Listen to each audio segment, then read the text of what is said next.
yung mga skill nila, yung laro nila sa international level. Kaya ginagawa namin ito para makita o para mapansin tayo ng mga nasa taas na bigyan kayo ng chance at mas damihan pa yung exposure natin sa international.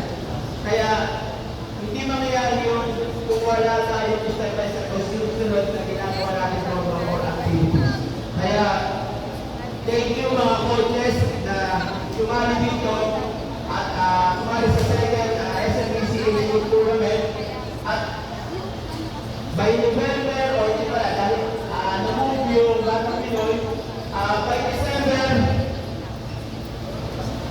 first week, second week, hindi ko alam pero yung PTS tournament gagawin na namin bracket tournament. Bakit namin tournament? Dahil sabi ko nga, gusto natin ituloy yung program natin para sa mga grassroots o yung mga bata na tumaas yung competition. Kaya nga, kung dito pa lang sa national tournament, may mga competition na mataas yung pinaglalabanan nyo. Pagdating natin sa international, mas maganda. Kaya huwag kayo matatakot na makalaban nyo, yung mga idol nyo, mga player na alam nyo malalakas, hindi nyo kailangan katakutan. Ang kailangan nyo i-challenge nyo every game na labanan sila para hindi masayang yung pinapractice. Dahil tingnan nyo tayo na mabubuhay yung goal nyo at yung idol nyo na makakalaban nyo, natalo nyo. Sabi ko nga, hindi lang BTS ang makakalaban nyo. Madami din na nandito kayo. Kaya, good luck sa lahat ng teams at galingan nyo lahat na magiging makakalaban nyo. Thank you.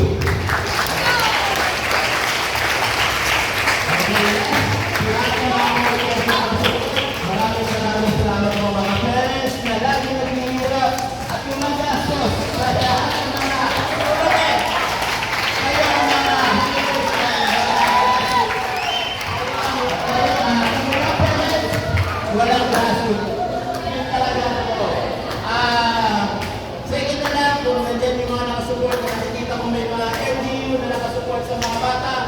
Nakakatawa na may mga LGU pa rin nakasupport pero sana o dire-diretso yung support ng mga LGU dahil itong mga bata nito, ito yung mga susunod at sana dito sa mga bata nito merong umakyat sa Olympic. Ilang naman yung target o goal ng bawat coaches na may makilala ang badminton dito sa international. Kaya sana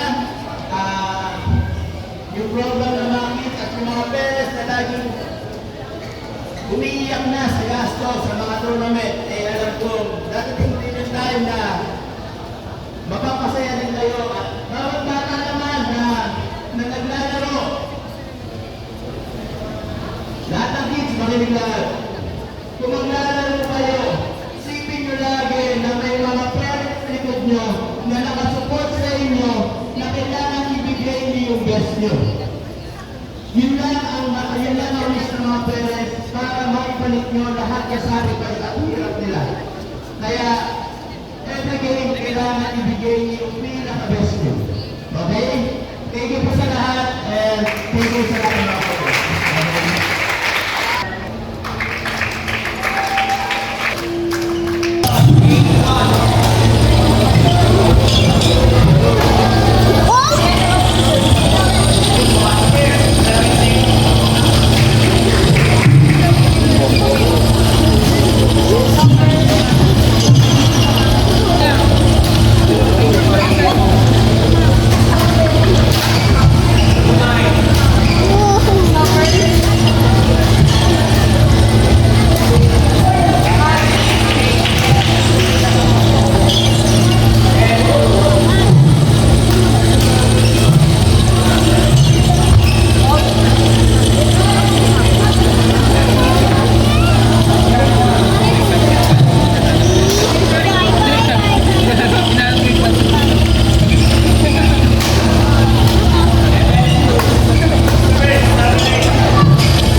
Nice one.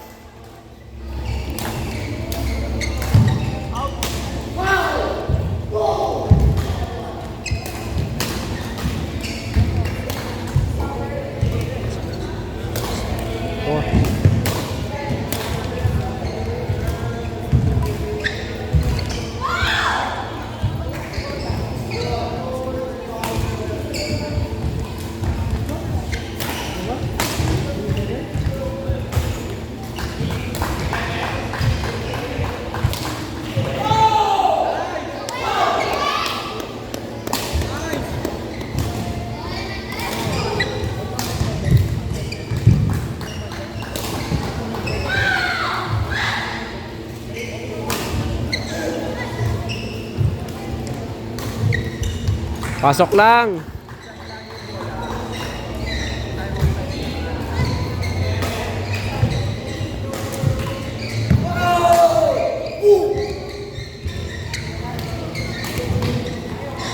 Bitin yung bola ni Cholo.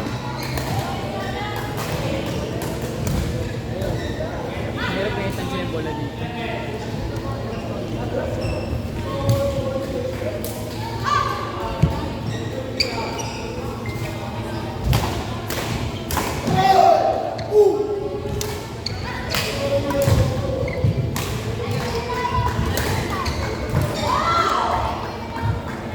Siya. Siya.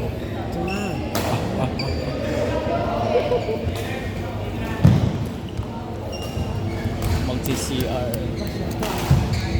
Siya Rosa isa. Oh, isa.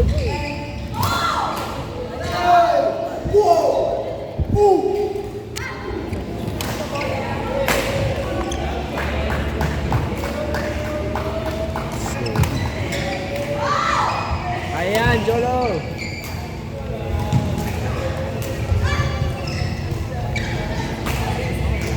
Talaga. I told you, bro.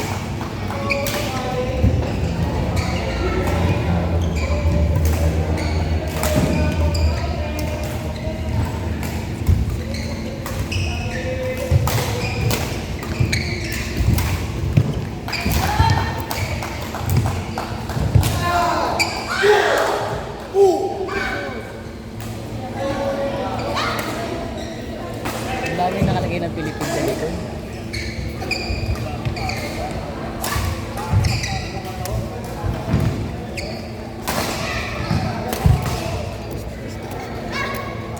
Mga natitirang players na kami Philippines sa likod.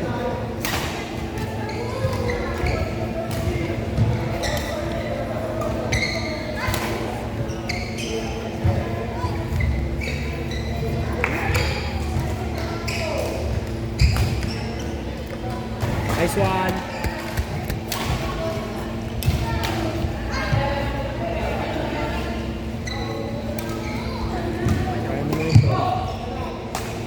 Kaya nga.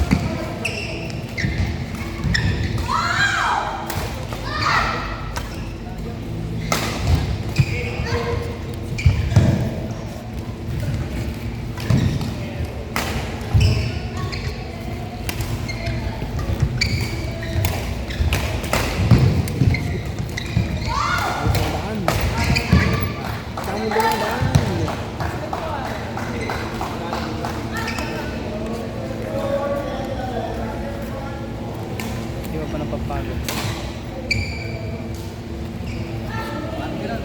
Ocho. Gamit ng shot. Nice one.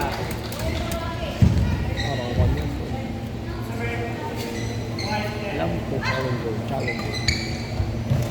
Ladies and gentlemen, on court number 3, under 14 boys singles finals. Match between Prince Irving Baron of PCS Apex Bulacan versus Clyde Ryan Zaka of Elbow Badminton Republic. On court number 3, Prince Irving Baron versus Clyde Ryan Zaka.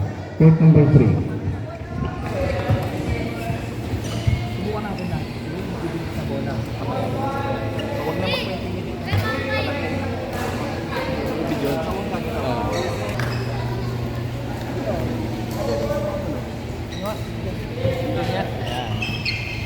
Start mo lang ako siya. ko. Yung magandang rally kanina, ang dami naman.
Ano score, coach?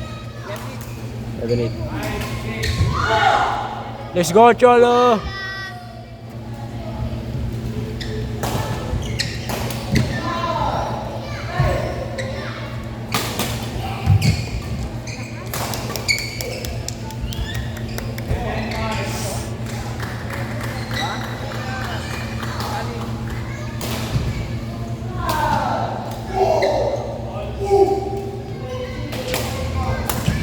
Nice one!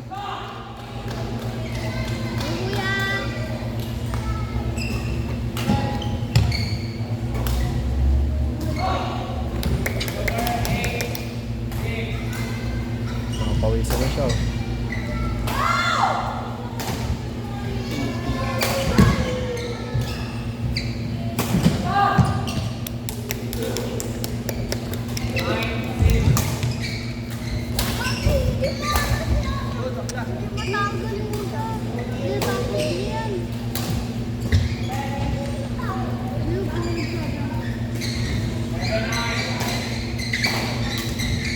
Nice one!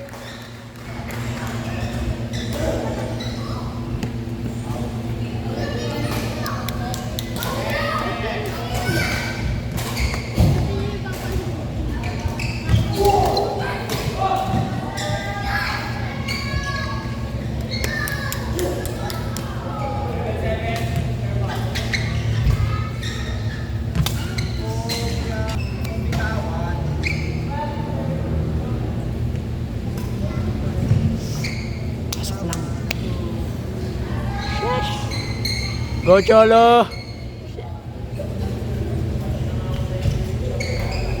Nice one. Halo. Grabe sa mo pa rin. Awang mo. Ay, pamalakpak. Nice one.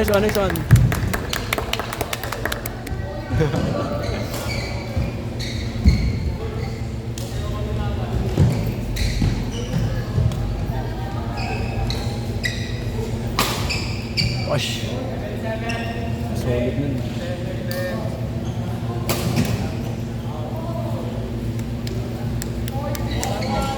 So much power.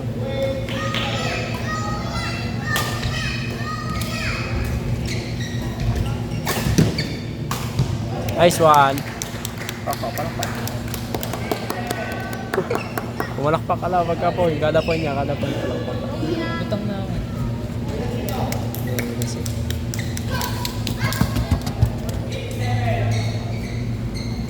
That lead? Saan lead? Paano niya nagawa?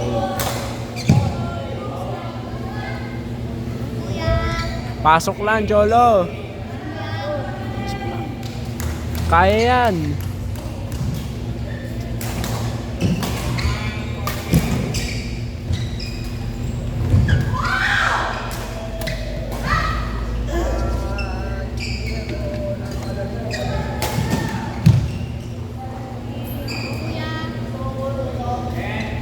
Pasok lang, Cholo. Relax lang. Ladies and gentlemen, on court number 4, number 18 boys singles, match between Gian Arante of SSCR PJS Apex Bulacan versus Michael Daniel Alpo.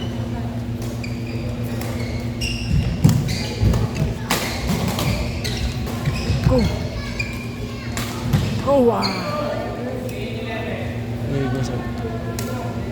Go, Cholo. Ultra Glazer.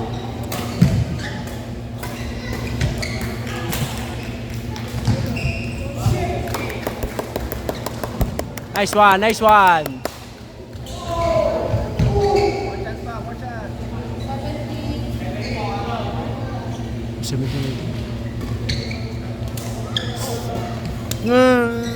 Shit.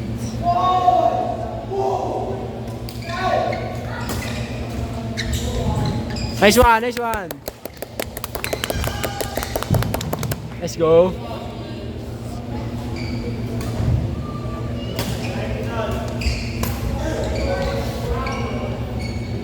Oh, nice try.